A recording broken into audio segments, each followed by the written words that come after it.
Hey, what's up everybody? It is Mr. Boyle, and today, what in the heck are we going to do in this video?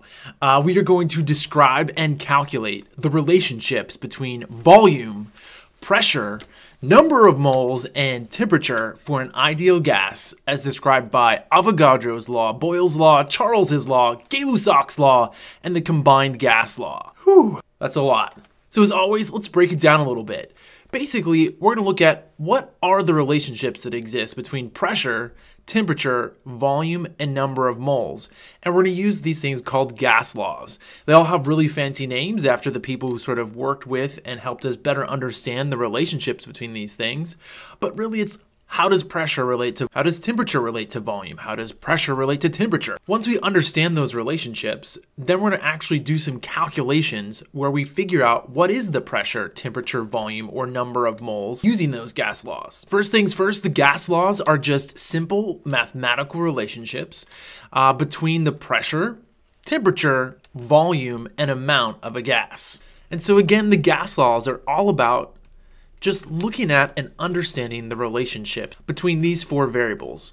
What's going on with temperature? How does that affect the other variables? What's going on with volume? How does that affect the other variables? What's going on with pressure? How does that affect the other variables? And what's going on with the number of moles of your gas? And how does that affect your other variables? And that is what we're going to be looking at in this video today. All right, so the first law that we're going to talk about is the combined gas law, which expresses the relationship between all of those variables, between pressure, between volume, between temperature, and the amount in moles of a gas. And as you look at your screen and in your notes there, you're provided with an equation that shows you how the combined gas law can be used to compare changing conditions, because many times we're applying these gas laws when one of those or more of those variables change. However, when you're starting out, it's kind of difficult to understand all of those relationships, and many times we're holding one or two of those variables constant while we're changing the others. So what we're going to do is we're going to talk about how there are some other gas laws that can be sort of teased out of that combined gas law that makes it a little easier to understand, what is the relationship between pressure and volume? What is the relationship between temperature and volume? What is the relationship between volume and number of moles? But always go back to the combined gas law, which sort of allows you to look at the relationship of all of those things together. All right, so the first gas law that we are going to take a look at is what's known as Boyle's law. Boyle's law simply states that the pressure of a fixed amount of gas varies inversely with the volume at constant temperature. So Boyle's law is looking at two variables, pressure, volume, and it indicates that they are inversely related. As one of those variables increases, the other is going to decrease. Now, as you look at your notes, you're provided with a graph there that sort of shows you that inverse relationship that exists between pressure and volume. Okay, so as I come back to my animation here, I'm going to add a fixed amount of gas to my container here. I'm going to hold temperature constant, and we're just going to look at the volume and the pressure. How do those two things relate? Well, first thing I'm going to do is I'm going to decrease the volume of my gas by compressing my container down here. And notice what happens to my pressure. I see an increase in pressure. Again, as I continue to decrease the volume of my gas, the pressure continues to increase. Inverse relationship. As I back this out and increase the volume, pressure will begin to decrease.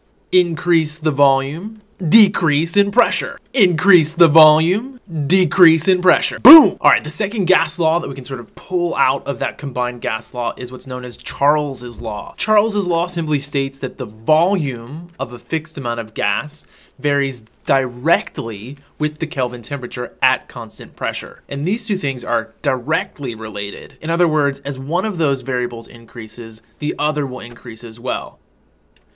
All right, so the third gas law that can sort of be derived from that combined gas law is what's known as Gay-Lussac's law. This law sort of relates pressure with temperature. So it states that pressure of a fixed amount of gas varies directly with the Kelvin temperature at constant volume. So again, two new variables here. We're going with pressure and temperature, direct relationship. So as one increases, the other increases. All right, so if I go back to my sample of gas, I am going to add, again, a fixed amount of gas to my container. This time I'm going to hold the volume constant, and I'm going to change the temperature, and I want you to observe what happens to the pressure. So we're currently at 300 Kelvin and about 0.6, 0.5 atmospheres worth of pressure. But as I heat things up, so temperature is increasing, notice pressure increases as well. Okay, and then the fourth gas law to sort of be pulled out of the combined gas law is what's known as Avogadro's law, which relates volume and amount of gas. Once again, we see a direct relationship here. When temperature and pressure are held constant, the volume of a gas will increase the more gas that you have.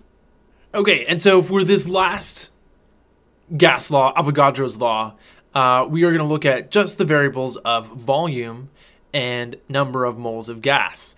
As I increase my moles of gas, my volume is going to increase as well.